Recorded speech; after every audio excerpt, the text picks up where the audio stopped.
Hola, mi nombre es Laura y bueno, el día de hoy vamos a seguir con los videos de introducción a la administración y sigue un tema que se llama comportamiento organizacional, el cual pues es demasiado importante para medir el desempeño de los empleados en una organización. Entonces, para hablar de comportamiento organizacional tenemos que tocar un tema que es la dirección. Entonces, la dirección se dice que es la manera en que una persona puede influir sobre otras para que éstas logren alcanzar sus objetivos organizacionales o los objetivos organizacionales.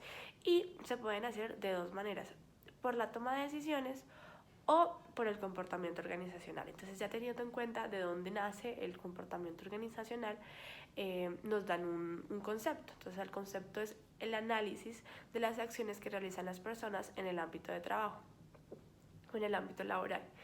Y tiene tres enfoques. El primero es el enfoque individual, el cual son como las actitudes, la personalidad, la percepción, el aprendizaje y la motivación de las personas en la organización. El segundo enfoque es el comportamiento grupal, entonces son las normas, los roles, la creación de equipos, el liderazgo y el conflicto que se puede generar en una organización. Y el tercero y último es el comportamiento organizacional, que está definido por tres cositas, que es la cultura, la política y la estructura, nada más. Y el comportamiento organizacional tiene en cuenta un objetivo principal, el cual se encarga de explicar, influir y predecir ciertos comportamientos de los empleados. Entonces, ciertos comportamientos pueden ser, primero, la productividad del empleado. La productividad del empleado puede tener en cuenta, es una medida de desempeño que tiene en cuenta tanto la eficiencia como la eficacia del empleado en la organización. La segunda es el comportamiento cívico del empleado o el comportamiento cívico organizacional, el cual consiste en una conducta discrecional que no forma parte de los requerimientos formales de la organización, pero que sin embargo sirve para fomentar el funcionamiento eficaz de la empresa. El tercero es el ausentismo, que es la acción de no participar o no ir al puesto de trabajo, de ausentarse, como dice la palabra. El cuarto es la satisfacción laboral, que es la actitud general que tiene el empleado hacia el trabajo que desempeña. El quinto es la rotación de personal, entonces es un abandono permanente, voluntario o involuntario del puesto que se ocupa en una organización. Y el sexto y último es el mal comportamiento en un lugar de trabajo. Entonces, este se dice que es cualquier comportamiento que pueda dañar o afectar a los individuos que conforman la organización o que pueda afectar a la organización como tal. A continuación, como les mencioné anteriormente, nosotros vamos a hacer énfasis en el comportamiento individual. Entonces, para hablar de comportamiento individual tenemos que hablar de las actitudes y su relación con el desempeño. Entonces se dice que las actitudes son declaraciones evaluativas favorables o desfavorables que se emiten respecto a objetos, personas o acontecimientos.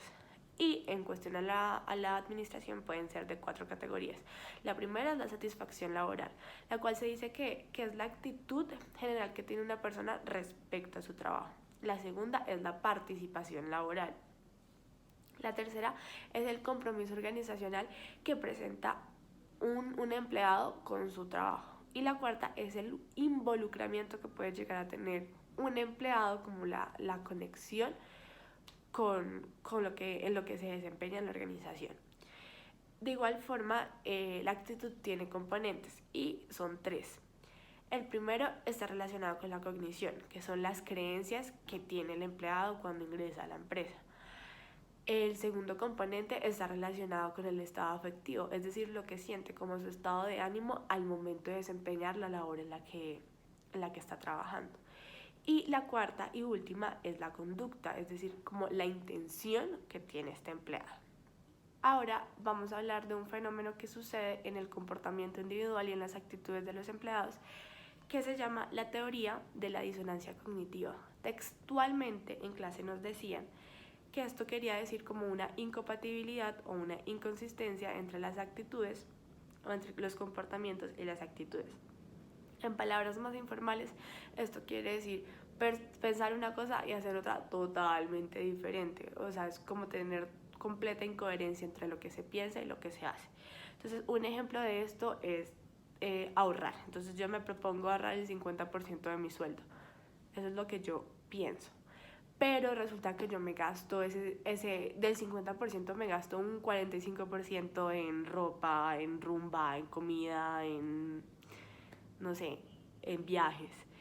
Entonces, como vemos, pues la propuesta era ahorrar ese 50%, pero mis comportamientos, mis actitudes es gastar la plata. Entonces, ese es un ejemplo de teoría de la disonancia cognitiva.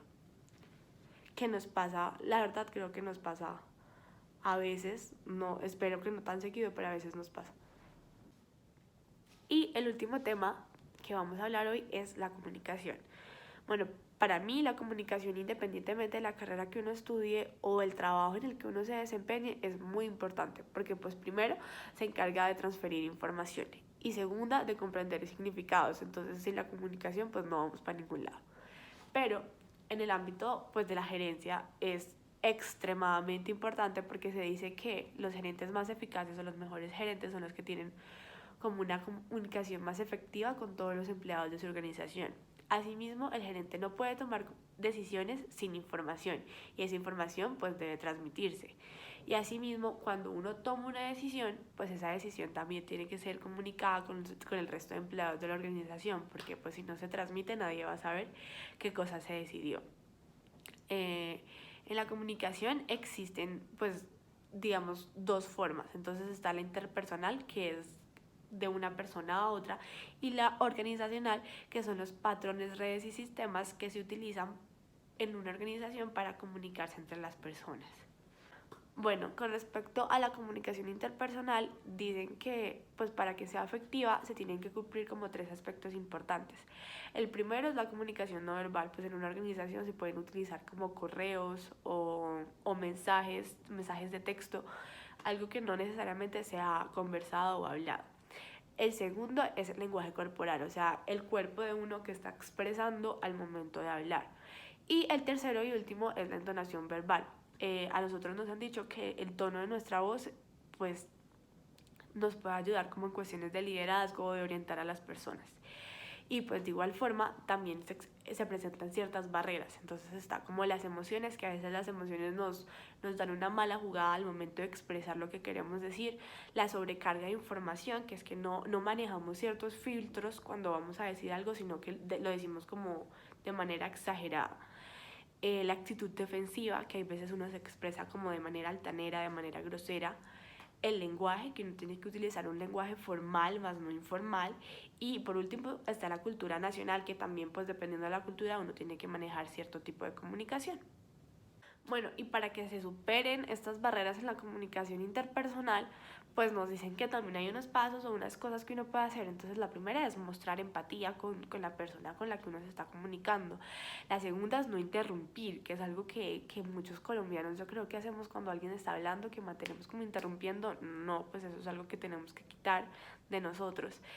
Parafrasear lo que se dijo también es una forma de quitar estas barreras, hacer preguntas, evitar acciones o gestos que distraigan a la persona, retroalimentarse, escuchar, controlar como las emociones, simplificar el lenguaje, no hacerlo como tan complicado y observar las señales no verbales. Entonces ahí está el lenguaje corporal. Y bueno, el último tema es la comunicación en la organización. Entonces se dice que para que haya una buena comunicación en las organizaciones, también tiene que haber un buen diseño de la organización. Entonces se dice, hay un estudio que dice el 68% de los lugares o de las empresas manejan una estructura de trabajos abiertos, es decir, con pocas barreras y cercos físicos. Y además de eso también se maneja la tecnología, entonces están los sistemas en red o los sistemas inalámbricos para que los empleados puedan comunicarse entre sí. Bueno, este fue mi video de hoy. Se tocaron varios temas súper chéveres que no necesariamente tienen que ver como con la administración, sino como con temas muy generales. Espero les haya gustado. Suscríbanse y bueno, hasta luego.